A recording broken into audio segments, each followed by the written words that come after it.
മിടുമിടുക്കൻ മുയലച്ഛൻ മടി മടി മടിയൻ മരയാമ അടിപിടി കൂടി ഒരു നാളിൽ കഥയിതു കാട്ടിൽ പാട്ടായി.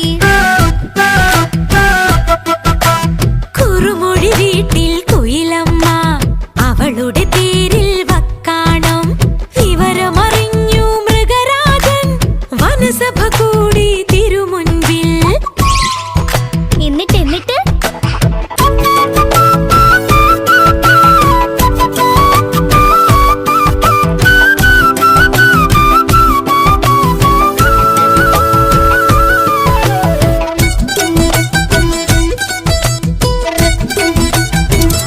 എന്നിട്ട് കടുവയും പുലിയും ചെന്നായും കരടിയുമാനയും കേൾക്കാനായി മുറുചെവി കുറുക്കൻ കാര്യസ്ഥൻ വിധിയതുറക്കെ വായി